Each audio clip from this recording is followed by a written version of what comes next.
यीशु के दूसरे आगमन का संदेश हम सब के लिए नहीं है। यीशु के दूसरे आगमन का संबंध है दोष से भरी हुई कलीसिया के साथ नहीं है। वह दोषपूर्ण कलीसिया के साथ नहीं के लिए नहीं आएगा, वरन वह फिलडेल्फिया की कलीसिया के समान जिन लोगों ने अपने आप को वचन पर विश्वास करने के द्वारा नहीं, वचन को सुनने के द्वारा नहीं, वचन को सुनाए जाने के द्वारा नहीं, वरन वचन का पालन करने के द्वारा अपनी जिंदगी को नया बनाया है, उन लोगों के साथ प्रभु यीशु मसीह के दूसरे आगमन का संदेश है। बीड़ी मसीह, दारू मसीह, झगड़ा मसीह, चोर मसीह, लंद मसीह, फंद मसीह, बाय बाय, गुड नाइट, यीशु के आने का तुमसे कोई संबंध नहीं। भाई रावट रख लो और मरियम रख लो, नाम कोई फर्क नहीं पड़ता है। अंग्रेजी नाम लिखने से कोई परमेश्वर पहचानेगा, हिंदी रामू सामू कालू नहीं जानेगा ना। बात ये नहीं है कि आपका नाम क्या है। आप कितनी ऊंची वाली बिल्डिंग वाले चर्च में जाते हैं, इसका कोई लेना देना नहीं है। कहीं झुग्गी झोपड़ी में करते, तुम बड़े निकम्बे ईसाई हो, चल छोड़ो अलग करो, झुग्गी वाला मसीही। हाँ, पता चला महल उसी को मिला था, हमको मिली झुग्गी ऊपर जाके, क्योंकि 10 की नोट जो डाली थी तुमने, 100 तो आया ही नहीं जेब से बाहर। केवल गुड फ्राइडे के दिन दारू नहीं पीते हैं, बाकी तो टनाटन। हेलो, गुस्सा हो गए क्या? होना मत, नहीं धंधा घाटे में जाएगा। देख, मैं शीघ्र आने वाला हूं। केवल फिलडेल्फिया की कलीसिया को लिखा। इसका मतलब है जो उद्देश्य यहां पर एंड टाइम रिवाइवल के नाम से लिखा गया है, जिसका आधारभूत सिद्धांत प्रकाशित वाक्य की किताब का 3 अध्याय का 11वां पद, जहां यीशु के दोबारा आने की सच्चाई है, उसकी आधारभूत शिला इस कलीसिया में वचन के चलने वालों के मामले से जुड़ी हुई है। जो कोई जय पाएगा,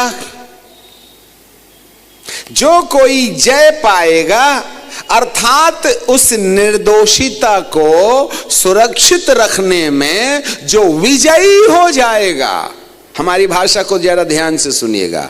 जो अपनी निर्दोषिता को अर्थात वचन पर चलने वाले व्यवहारिक जीवन को थाम करके उसको आखिरी तक रखे रहने में विजय प्राप्त करेगा, उसके बाइबल में उसके लिए लिखा हुआ है, जो कोई जय पाए उसे मैं अपने परमेश्वर के मंदिर में एक खंबा बना दूंगा।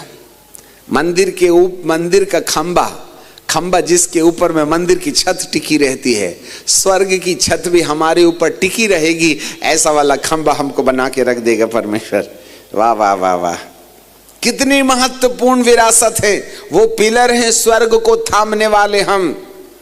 मैं मंदिर का खंबा बना दूंगा और फिर तू कभी बाहर निकाला नहीं जाएगा। उसको अनंत जीवन कहते हैं। तू कभी भी अनंत जीवन से बहिष्कृत नहीं किया जाएगा।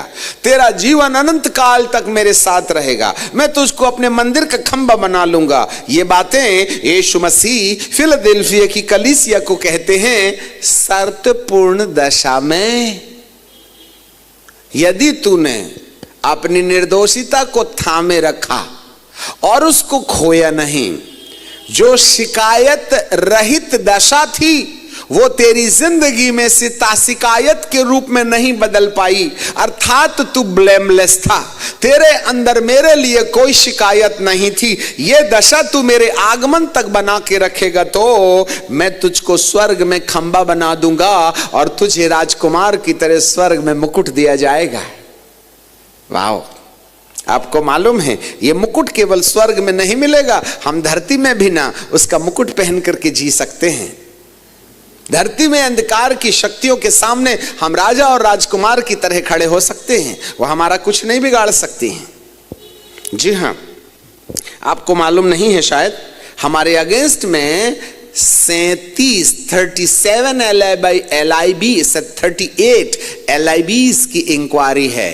38 कंप्लेंट हमारे अगेंस्ट में है, परंतु आज तक एक भी ऑफिसर हमारे दरवाजे में हमसे सवाल पूछने नहीं आया। वे कहते हैं सर आपकी 38 कंप्लेंट्स हमारे अगेंस्ट में, परंतु अब हम क्या करें, अब क्या करें सर, अब करो, आपको जो करना है वो करिएगा, लीजिए सर। जिसकी ओर खुदा है उसका दुश्मन कौन हो सकता है।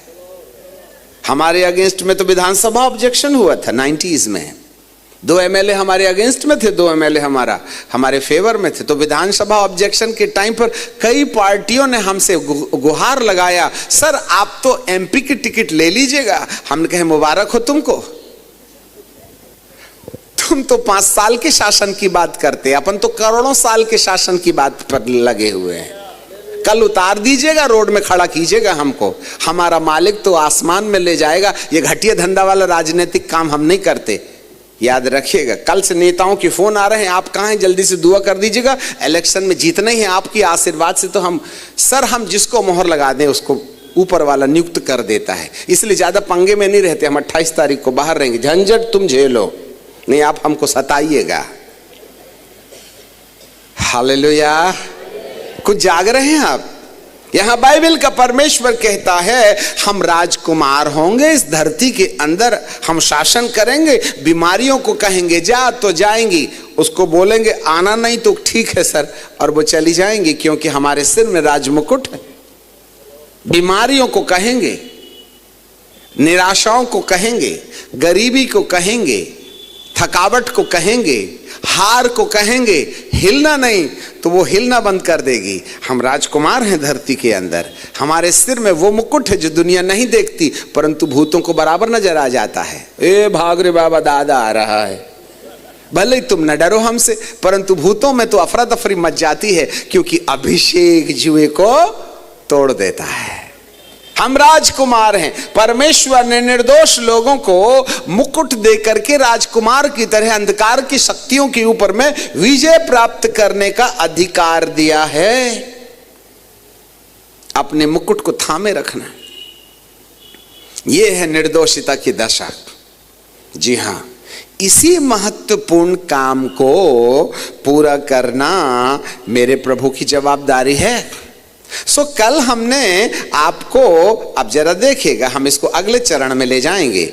आपने कल एक होमवर्क लिया था जिस पर हम फिर से मंथन करेंगे, और वो है यशायाह की किताब और उसका 60वां अध्याय, book of Isaiah chapter 68 and verse 1, 2 and 3 onwards। वहां लिखा है, उठ प्रकाशमान हो जा, तेरा प्रकाश आ गया है। देख पृथ्वी पर तो अंधियारा है और राज्य राज्य के लोगों पर घोर अंधकार छाया हुआ है, परंतु तेरे ऊपर यहोवा उदय होगा। हमारे पीछे कहेंगे, तेरे ऊपर यहोवा उदय होगा, उसका तेज तुझ पर प्रकट होगा। हाँ, फ्यूचर टेंस में है, भविष्य की बातें हैं। पहले पद में लिखा है कि उठ प्रकाशमान हो जा, तेरा प्रकाश आ गया है, यहोवा का तेज तेरे ऊपर उदय हुआ है। The light has shine upon thee। Has, काम पूरा हुआ। ये कब हुआ?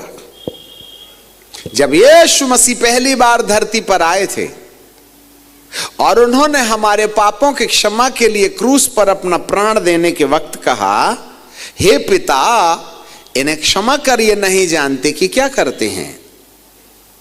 फिर उसके बाद में वे जैसे ही प्राण देते हैं वैसे ही मंदिर का पर्दा ऊपर से नीचे तक फट जाता है, चट्टानें तिड़क जाती हैं, धरती डोल जाती है, कब्रें खुल जाती हैं, पवित्र लोगों की लोथें जी उठती हैं, परंतु रहती कब्रस्थान के अंदर में है। छठवीं घटना 3 दिन के बाद जब यीशु मृतकों में से जी उठते हैं, तब वे भी कब्र से निकलती हैं और पवित्र नगर में जाकर वे यीशु के जी उठने की गवाही देती हैं। ये थी पहली घटना जो यीशु मसीह की मृत्यु के बाद घटी, जब उन्होंने क्रूस पर गलगथा की पहाड़ी पर अपने प्राण बलिदान किए। इससे हमारे पाप क्षमा हो गए। हमारे नाम पर जितना भी कर्जा था ना, वो सब आकाश गंगा में स्वर्गीय स्थानों में क्षमा कर दिया गया। इफिसियों की किताब के 1:3 में लिखा है, उसने स्वर्गीय स्थानों में सब प्रकार की आशीषें दे दी है। In the heavenly places there is a forgiveness, there is a righteousness for अस।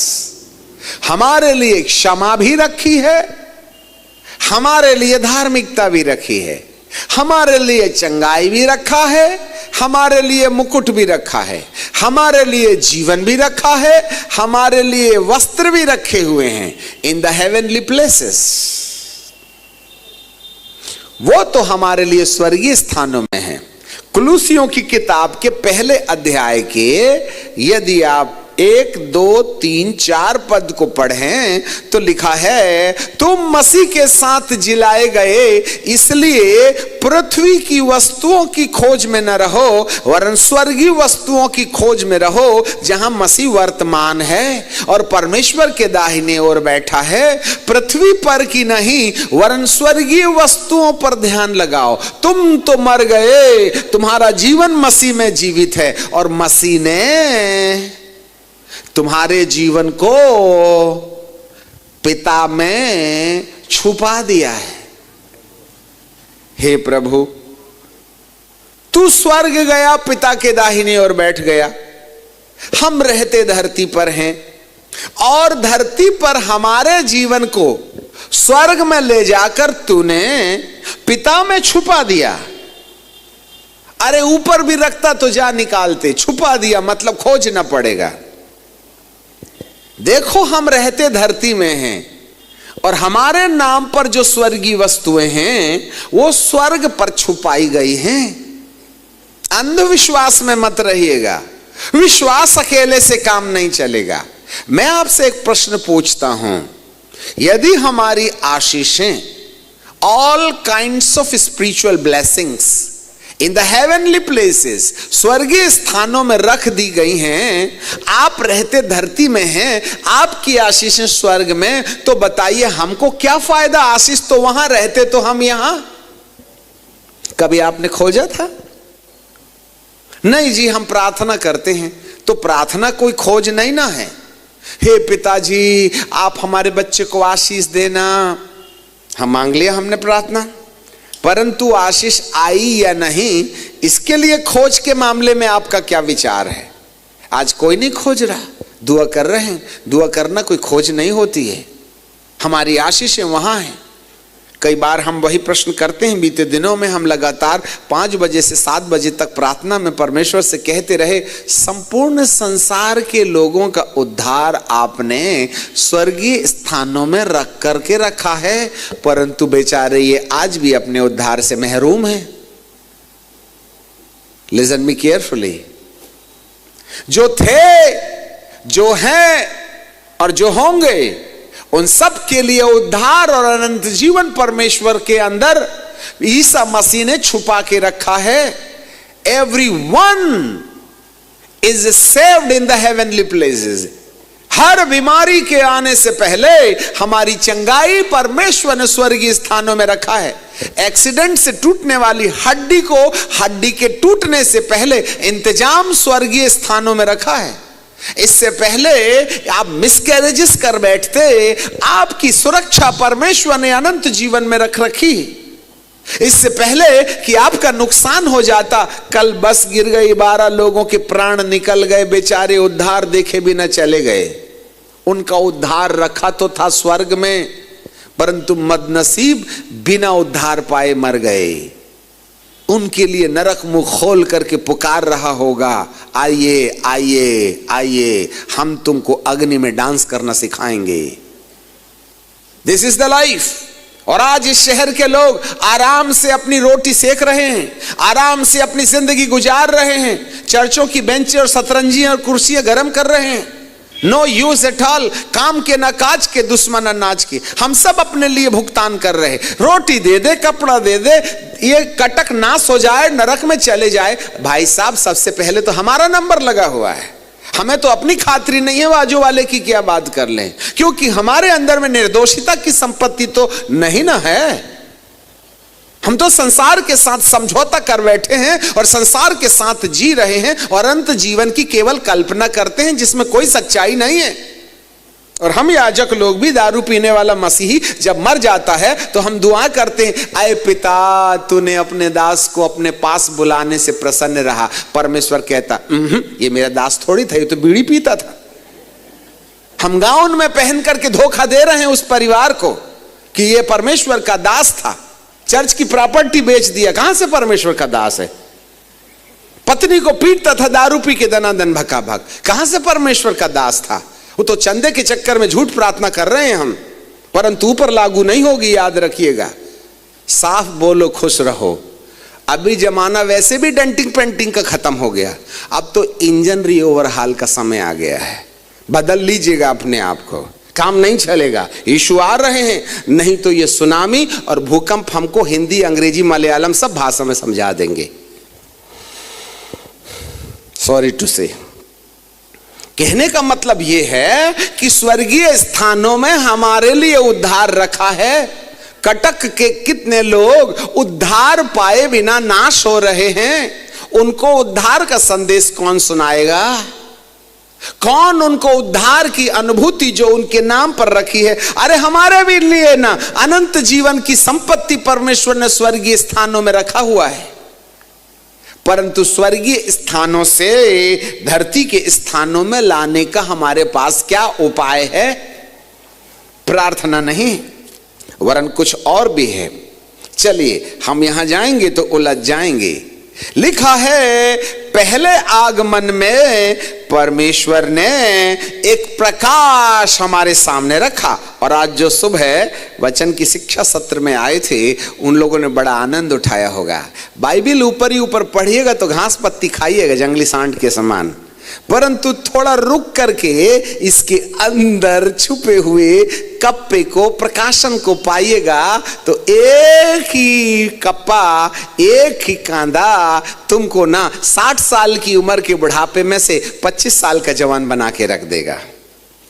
सो आज बहुत से लोग, कल आखिरी शिक्षा का सत्र है, भूल मत जाना, आ जाना। हो सकता है चलते चलते आखिरी डब्बे में ना लटक के हमको अगले स्टेशन पहुंचने का मौका मिल जाए। अपने बहुमूल्य अवसरों को ना खोवें। आज बहुत भारी मात्रा में लोगों ने आशीष पाई थी सुबह के चर्च में, कल और है, जरा ध्यान दे लेना, ठीक है? चलिए सर, तो वो बाइबिल बोलती है प्रकाश आ चुका है। ईसा के पहले आगमन में जब यीशु ने अपने प्राण बलिदान दिए और कहा, हे पिता, इन्हें क्षमा करिए, नहीं जानते कि क्या करते हैं, इस सच्चाई के साथ है, जब उन्होंने प्राण त्यागा तो स्वर्गीय स्थानों में उन्होंने हमारे लिए उस संपत्ति को रख दिया। अब जरा देखिएगा, यीशु के जीते जी हमारे लिए सेवा, यीशु की मृत्यु के बाद हमारे लिए सेवा। The ministry before the death of Jesus and the ministry after the death of Jesus. यीशु ने यूहन्ना में 14 के अध्याय में कहा है, मेरा तुम्हारे लिए जाना अच्छा है, यदि मैं ना जाऊंगा तो वह सहायक तुम्हारे पास ना आएगा, और मैं जाऊंगा तो पिता से विनती करूंगा कि वह तुम्हें एक सहायक दे, अर्थात सत्य का आत्मा। और जब वो सत्य का आत्मा आएगा तो तुम्हें सत्य का मार्ग सिखाएगा, वह तुम्हें मेरी बातों में से लेके बताएगा, वह पाप के विषय में उत्तरित करेगा, वह तुम्हारी मदद करेगा, फिलडेल्फिया की कलीसिया के समान वचन पर चलने में तुम्हारी मदद करेगा। Listen me carefully. ये दूसरी मिनिस्ट्री है, the ministry of the word of God and the ministry of the Holi spirit. शब्द मारता है पर आत्मा जिलाता है। आज लोगों के सिर में बाइबल जरूर है, परंतु उसके अनुसार चलने वाला जीवन नहीं, क्योंकि बीज तो है, शब्द तो है, हम जानते तो हैं कि झूठ नहीं बोलना चाहिए, पर आदत से लाचार हैं, बोलते तो हैं। क्रोध नहीं करना चाहिए, पर आ ही गया तो क्या कर ले हम हारा हुआ जीवन जी रहे हैं। People had the head knowledge, उनके पास ज्ञान तो है, वे सुनते और सुनाते तो हैं, परंतु इस वचन की सेवा के ऊपर एक और सेवा है। हम रिवाइवल के बारे में बात कर रहे हैं, एक और सेवा है। मान लीजिए यहां एक जमीन है, इसको हमने खोदा, पत्थर निकाला, घास निकाला, इसमें अच्छे प्रकार की खाद डाल दी और हाइब्रिड बीज भी बो दिया और चले गए। अगले हफ्ते क्या मिलेगा यहां? जरा सुनिएगा। हमने जमीन को खोदा, पत्थर निकाला, घास निकाला, बेहतर प्रकार की खाद डाल दी और उसमें अच्छी क्वालिटी के बीज बो दिए। अगले हफ्ते क्या मिलेगा? कुछ भी नहीं मिलेगा। क्यों? क्योंकि इसको अंकुरित करने के लिए हमको जल डालना पड़ेगा। यदि जल नहीं है तो खाद और बीज दोनों मिलकर के जीवन नहीं दे सकते। जीवन खाद में नहीं, केवल बीज में नहीं, वरन बीज के ऊपर जल का होना जरूरी है। यदि जल नहीं होगा तो अंकुरण भी नहीं निकलेगा। कुछ इसी तरीके से जो वचन है ना, वो बीज की तरह हमारे माथे के दिमाग में बोया गया है, परंतु जब तक उसमें जल नहीं सींचा जाएगा तब तक वह अंकुरित नहीं होने पाएगा। और जल जो है पवित्र आत्मा है। कल हम एंटी क्राइस्ट के बारे में बताएंगे। प्रकाशित वाक्य की किताब के 13वें अध्याय में उस पशु के बारे में लिखा है, उस पशु के सिर में एक घाव लगा हुआ देखा, जिसके कारण से मानो वो मरने वाला था, परंतु उसका प्राण घातक घाव अच्छा हो गया। अब सवाल यह है, उस पशु को, द बीस्ट, एबोमिनेशन, जो आज संसार को अपने कब्जे में रखा हुआ है, लूसीफर, अर्थात इस संसार को भरमाने वाला, इस संसार को बीमारी देने वाला, इस संसार में परिवार के अंदर में बर्बादी का ऐलान करने वाला, गरीब बनाने वाला, हमको झगड़ा करवाने वाला, मिसअंडरस्टैंडिंग करने वाला, अंधकार की शक्तियां आज जो घर घर में साया कर रही हैं और हम हारते चले जा रहे हैं। व्यापार में, तन में, मन में, प्रार्थना में, दुआ में, सेवकाई में हार मानते चले जा रहे हैं। उस अंधकार की शक्ति के सिर में मेरे प्रभु ने उस जमाने में, जब वो इस धरती पर था, प्राण देने, जी उठने, पिता के पास जाने और 40 दिन अर्थात 50वें दिन में पवित्र आत्मा को इस धरती पर भेजने के द्वारा उसने उस पशु के सिर में घाव लगाया था, अर्थात पवित्र आत्मा का काम, the work of the Holi spirit.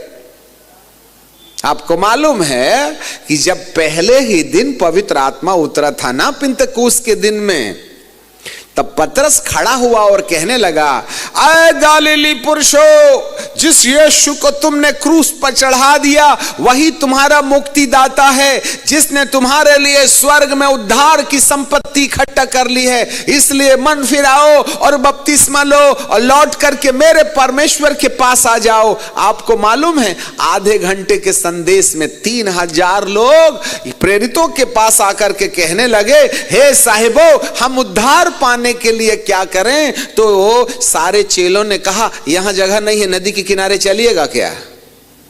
और 1 by 1 3000 लोगों ने, 3000 लोगों ने मन फिरा के बपतिस्मा लिया और पहली विश्वव्यापी कलीसिया का 3000 की संख्या से उद्घाटन हुआ।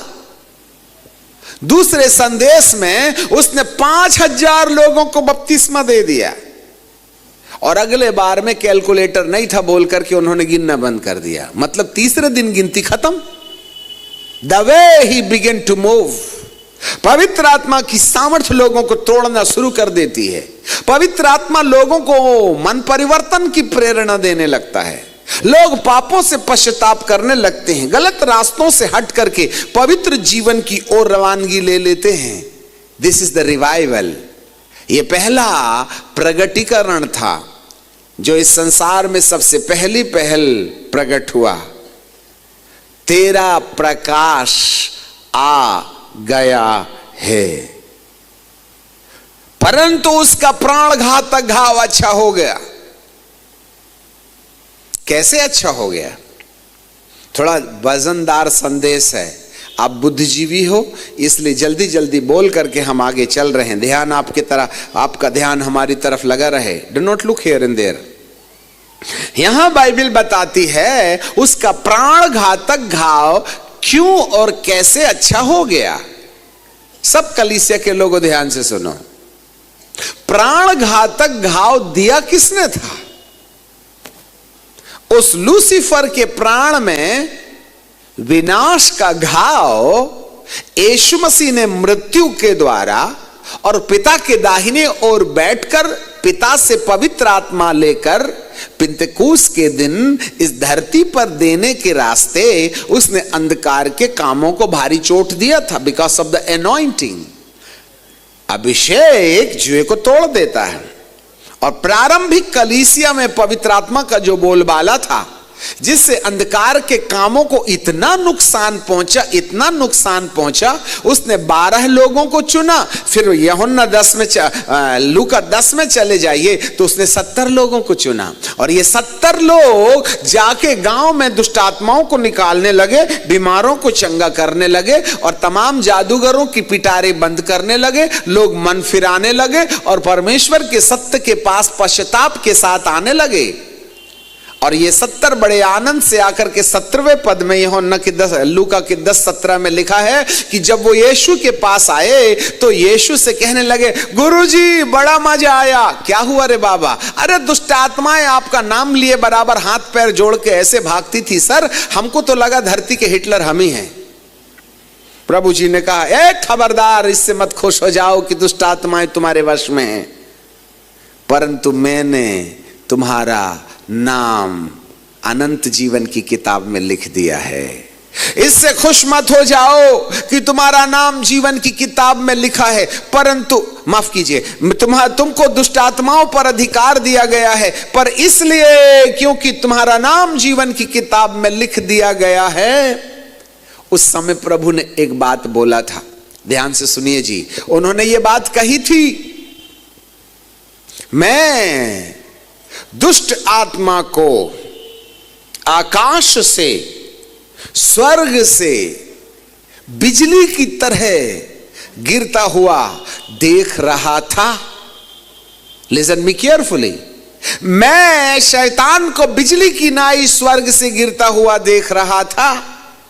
इसका मतलब है जब चेले दुष्ट आत्माओं को निकाल रहे थे तो प्रभु यीशु मसीह देख रहा हूं ऐसे नहीं बोला, देख रहा था। कब देख रहे थे प्रभु? जब तुम दुष्ट आत्मा निकाल रहे थे, तब मैं बिजली की नाई शैतान को नीचे गिरते हुए देख रहा था। जब कलीसिया शैतानों को निकालती है, बंधनों को तोड़ती है, चंगाई करती है, अद्भुत काम करते हैं, तो शैतान का राज्य दूसरे स्वर्ग से नीचे गिरता है और धरती पर बर्बाद होने लगता है। आज मैं विश्वासियों से पूछता हूं, क्या हमारे पास में दुष्ट आत्माओं को निकालने का अधिकार है क्या? मरकुस 16, 17, 18 में बाइबल कहती है, विश्वास करने वालों के ये चिन्ह हैं कि वे मेरे नाम से दुष्ट आत्माओं को निकालेंगे, वे नई नई भाषा बोलेंगे, सांपों को उठा लेंगे तो भी उनको कोई हानि नहीं होगी, नाशक वस्तुएं पी जाएंगे तो भी कुछ नहीं होगा, और वे बीमारों पर हाथ रखेंगे वे चंगे हो जाएंगे। और प्रेरितों के साथ चलता गया और अद्भुत कामों के द्वारा उसने वचन को प्रमाणित करते गया। आज कलीसिया दुष्ट आत्मा निकालती है या दुष्ट आत्मा से घिरी है? हम शैतान के राज्य को आकाश से नीचे गिरा रहे हैं कि शैतान के राज्य को आसमान में बढ़ा रहे हैं? Or we people are casting the demon or possessed with the demon? ये क्या कर रहे हैं अंधकार की शक्ति तुम्हारे परिवार में बैठकर? क्या कर रही हैं दुरात्माएं आपके धन संपत्ति के ऊपर बैठकर? क्या कर रही हैं आपके युवाओं और युवतियों को पाप में गिरा करके? आप क्या कर रहे हैं? कौन सी वाली बाइबिल ले बैठे हैं अपने हाथों पर? हमने उसके घाव को चंगा किया है या उसके घाव को चोट पहुंचाया है? जैसे जैसे लोग अंधकार की शक्ति की पकड़ में जाते हैं उसका शासन बड़ा होता है, परंतु जैसे जैसे लोग अंधकार की शक्ति से आजाद होते हैं उसका शासन टूट करके नीचे गिर जाता है। आज 99% बाइबिल जानकार जो हैं अंधकार की ताकत के गुलाम बने पड़े हुए हैं। कहीं मोबाइल का भूत चढ़ा है, कहीं फेसबुक का भूत चढ़ा है, कहीं लोभ का, कहीं लालच का, कहीं बीमारी का, कहीं नानादी प्रकार की समस्याएं आज परिवार के अंदर पाई जाती हैं, हमारे समाज के अंदर पाई जाती हैं। बोलो उसका घाव अच्छा हो गया या और भी गहरा हो गया कि वो मरने वाला है? आज संपूर्ण भारत के अंदर में मसीह विरोधी ताकतें काम कर रही हैं, कलीसियाएं तोड़ी फोड़ी जा रही हैं। वाई? क्योंकि आप उनको पावर दे रहे हैं। हमने उसकी सामर्थ का इस्तेमाल नहीं किया। We have lost the revival. यहोवा का उदय होना हुआ था, परंतु इस पृथ्वी के अंदर जो अंधकार है उसने हमें अपनी पकड़ में ले गया, और जो यहोवा का प्रकाश उदय हुआ था पिंतेकुस्त के दिन ना, हमने उसको खो दिया। आज हम केवल नाम जानते हैं पवित्र आत्मा का, काम नहीं। We know about the Holy Spirit, but we do not have the encounter with the Holy Spirit. We are talking a lot about the Holy Spirit. आत्मा आ रहा है। अरे काय का आ रहा है? बीड़ी बुझा के आया है तू? कहां आ रहा है? बीबी को पीट रहा है, कहां आ रहा है? हे प्रभु तू आ गया, कहां आ गया? भूत तो नहीं निकला। गया भी था, बाहर गेट में खड़ा था, निकलते बराबर पकड़ के बोला चल घर चलेंगे। समस्याएं तो हैं, समाज बॉन्डेज में तो है। उसका प्राण घातक घाव अच्छा हो गया, उसका प्रकाश उदय तो हुआ था, परंतु इस संसार में पृथ्वी पर अंधकार और राज्य राज्य पर घोर अंधकार छाया हुआ है। कोई बात नहीं, जो हो गया सो हो गया। ये रिवाइवल मीटिंग है, यहां एक और आशा हमारे लिए है, और वो आशा ये है, कोई बात नहीं पृथ्वी पर अंधियारा है, कोई बात नहीं राज्य राज्य पर घोर अंधकार छाया हुआ है, परंतु जिस दिन तू खोजी हो जाएगा, जिस दिन तू मन फिरा के लौट आएगा, जिस दिन तेरे अंदर में वचन के ऊपर जल की वर्षा करने का मन आ जाएगा, उस दिन बाइबिल कहती है यहोवा तेरे ऊपर उदय हो जाएगा। The light shall be shine upon thee. This is the revival. There is a hope behind. हमारे पीछे एक धन्य आशा है, और उस आशा के अंतर्गत जो भी वचन आज हमारे दिल में है, दिमाग में है, उसको परमेश्वर एक बार जीवित करेगा। यही है जागृति। जागृति वचन के प्रचार से नहीं होती। जागृति वचन को सुनने के बाद अपने मन को समर्पण कर दिया जाए, और परमेश्वर यदि प्रसन्न हो करके हमारे मन के समर्पण के ऊपर में बोए गए बीज के ऊपर पवित्र आत्मा का आंदोलन शुरू कर देगा, तो ये वचन हमारे जीवन में अंकुरित हो जाएगा, और जिस दिन वो अंकुरित हो जाएगा उस दिन जागृति शुरू हो जाएगी।